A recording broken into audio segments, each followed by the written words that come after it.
gobierno viene sorteando esta crisis vinculada al sector financiero y, bueno, desde el mismo gobierno particularmente, se aduce como, bueno, que ya pasó, o por lo menos lo peor. ¿Esto es así? Bueno, me escuchaba justamente al presidente decir en un par de oportunidades el tema de que han sido turbulencias. Yo diría que más que turbulencias han sido cuestiones muy serias, muy preocupantes. Una turbulencia, si uno piensa en un avión, es una cosa que pasa momentáneamente y después el avión sigue y sigue el avión a la misma altura, y me parece que acá ha caído un escalón bastante significativo. Yo definiría o trataría de dividir un poco el análisis en tres aspectos, ¿no? Uno que parece más pequeño, que sería el aspecto internacional, porque en realidad el gobierno trató de responsabilizar en buena medida de toda esta problemática al aumento de la tasa de interés de la Reserva Federal. Y para que la gente entienda, la Reserva Federal es el Banco Central de los Estados Unidos. Lo aumentó medio punto anual.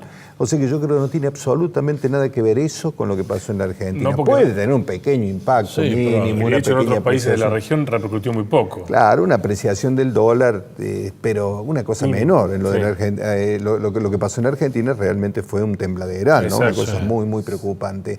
Un segundo aspecto, que es un aspecto económico, que yo diría que en la Argentina no hay política económica. Si uno le pregunta a la gente cuál es la política económica del gobierno, va a encontrar respuestas de los más curiosas, porque lo que hay en la Argentina no es política económica, sino política monetaria.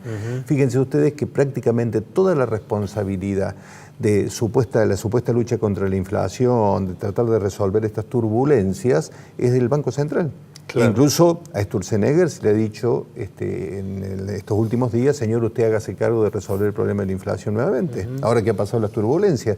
Pero lo que hay en la Argentina es política monetaria. Estamos todos los días discutiendo de cuánto es la tasa de la LEVAC, cuánto cuesta el dólar, y el Banco Central es el que tiene incidencia justamente sobre la política, a través de la política monetaria y a través de la política cambiaria.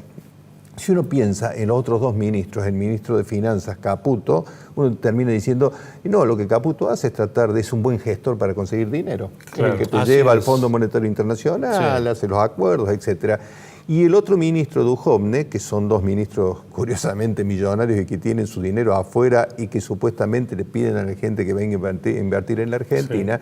Y el ministro Duhovne diría que es un buen recibidor de personajes, ¿no? Porque los invita a cenar a su casa con plata del Estado, pero en realidad prácticamente no gestiona.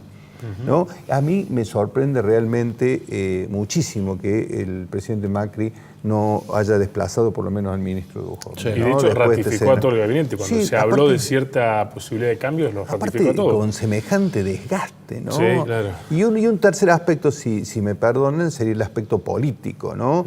Yo digo, la Argentina, curiosamente, los analistas políticos se sorprenden cada día más de esta especie de sincretismo que hay en la Argentina de las alianzas políticas, ¿no? En la cual vos ves que confluyen distintas corrientes que tienen un pensamiento absolutamente diverso.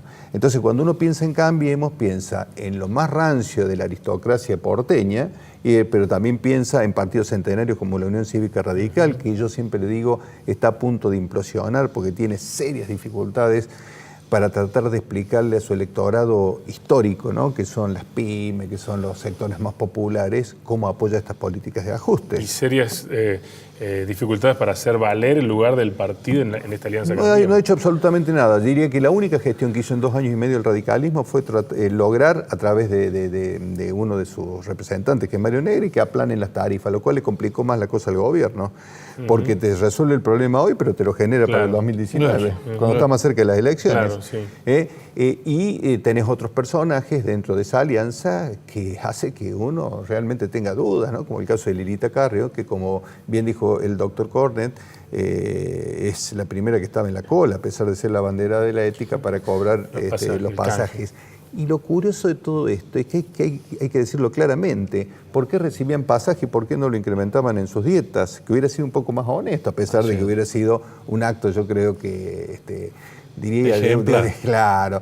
¿Por qué no lo incorporaban a sus dietas? Bueno, porque fundamentalmente, si te dan el dinero por medio de los pasajes, lo que vos te evitas es el descuento de de los impuestos.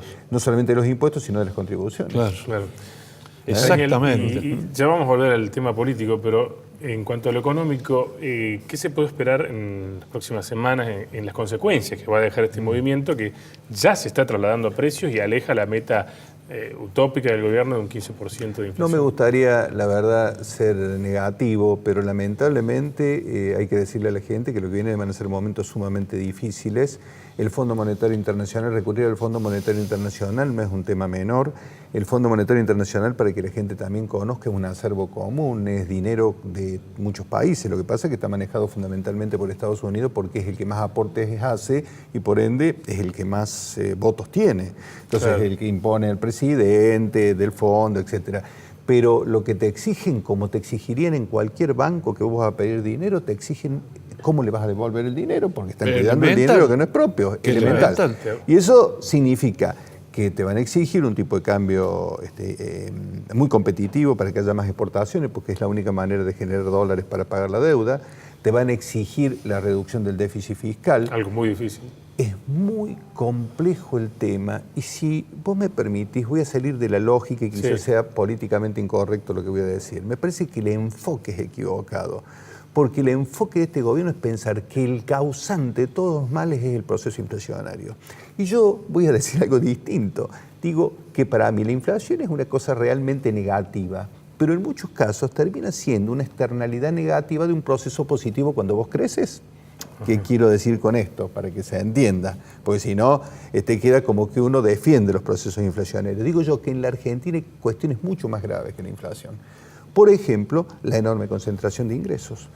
Te voy a dar un número. En la Argentina se dice que los ricos son 28 veces más ricos que los pobres. O, para decirlo de otra manera, que los pobres son 28 veces más pobres que los ricos, lo cual es una enorme distancia. ¿Existe en todos los países del mundo? Claro, pero en los países desarrollados ese número es de 5, 6, 7, que es más o menos razonable. Entonces, hay un problema serio de redistribución de ingresos, hay un problema serio en el comercio exterior y vos podés enfrentar a la inflación de dos maneras. Una es como lo estamos acostumbrados en la Argentina de manera ortodoxa, que es reduciendo los niveles de demanda. Porque vos decís, yo voy a reducir los niveles de demanda, eso va a significar una menor presión sobre los precios y por ende los precios van a estabilizarse. Es decir, si la gente compra menos, claro, se supone que los precios no van a aumentar. Pero lo que ha enseñado el mundo es que en realidad, y esto lo enseñó incluso a Estados Unidos, después de la crisis del año 2008 y 2009, la famosa crisis por las cédulas hipotecarias que tuvieron, claro, es que en realidad lo mejor que se puede hacer es a través de la oferta.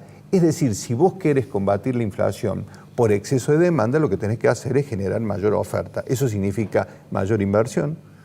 Y la pregunta que yo me hago y les hago a ustedes, y la gente lo sabe, lo escucha todos los días, es absolutamente imposible que en la Argentina se invierta con una tasa de las levas del 40%. Claro, cómo se toman crédito las empresas, la presión fiscal es altísima. Vos tenés que tomar empleados, que son caros los empleados, es decir, no es que la gente gane mucho, cuidado, pero para el empresario le cuesta pagarlo, por todo lo que es las contribuciones. Una empresa va a optar por ir al mercado financiero en lugar de... Pero aparte el riesgo que vos tenés por llevar adelante la tarea productiva, el enorme riesgo que vos tenés, esto es en la Argentina yo creo que con este nivel de tasas hemos vuelto a lo que es la bicicleta financiera, claro, a hacer muy buenos negocios sin trabajar mucho. Claro, sin generar empleo, que es lo que necesita el país, sobre todo en el sector PYME, que moviliza mucho la economía. Y Daniel, a partir de estos cimbronazos que hemos tenido hace unos meses atrás, se imaginaba un escenario de reelección para Macri, la oposición se está terminando de acomodar. ¿Cómo afecta lo político estos movimientos que tuvimos en la economía y que generaron descontento? Bueno, basta ver las encuestas, ¿no? Sí. Macri ha caído casi 20 puntos y en muchísima gente que tenía expectativas, lamentablemente hoy las expectativas son absolutamente distintas. Se hablaba del 50 y pico % de apoyo al presidente, hoy hablan del 30 y pico %.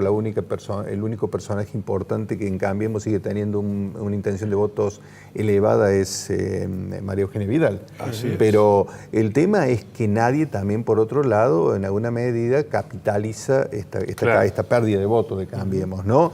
Pero yo les decía hace un ratito algo a ustedes fuera de cámara, les decía, me parece que es una enorme ingenuidad también subestimar a Luis Barrionuevo, ¿no? Que está hoy como interventor del peronismo nacional y que es un hombre que tiene una característica particular, porque tiene muchísimos defectos, pero tiene algo, que es que conoce mucho la política, conoce mucho la calle, y yo creo que puede hacer un buen trabajo, por lo menos para generar una alternativa competitiva para el año 2019.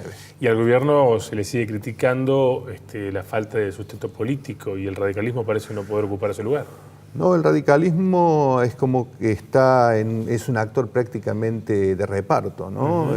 Preocupado por quizás conseguir algunos puestos, y realmente es muy preocupante. Por eso decía al principio de que hay serias discusiones dentro del radicalismo, porque es un partido que tiene su historia, ¿no? Y es como que los que están ahora actualmente conduciendo el radicalismo están, yo creo que dejando mucho que desear con esa historia. Se le critica mucho a este gobierno también que tiene un alto nivel de técnicos con menos manejo de la cosa política, digamos, y a su vez los errores en la comunicación. ¿Qué pensás de eso? Bueno, pienso que el gobierno también se equivocó en ese aspecto porque pensaba que todo se resolvía con una buena comunicación. De hecho, contrataron una gran cantidad de trolls. Marcos Peña es el jefe de los trolls del gobierno, ¿no? Que arman una estrategia comunicacional que apunta, no tanto a mejorar la situación de Cambiemos, sino a sepultar definitivamente el kirchnerismo y a horadar las bases históricas del peronismo. Yo creo que eso apuntan. Yo recibo un montón de correos electrónicos que son críticas permanentes al kirchnerismo, recordar lo que pasó en los años anteriores, históricos discursos de Perón también. Es decir, no veo que haya un fortalecimiento del espacio, sino una crítica permanente, ¿no? Entonces me parece que esto en algún momento la gente se empieza a dar cuenta, empieza a reaccionar y dice, las cosas no son como me habían dicho que iban a ser. Claro, y parte de eso también lo tiene que ver con las metas tan optimistas que se marcaba el gobierno y que no se pueden confirmar, ¿no? Es por lo que te decía hace un ratito, Ariel, justamente el error de enfoque de entender a la inflación como la causante de todos los males, cuando en realidad la inflación es la consecuencia de un problema estructural que tiene la Argentina.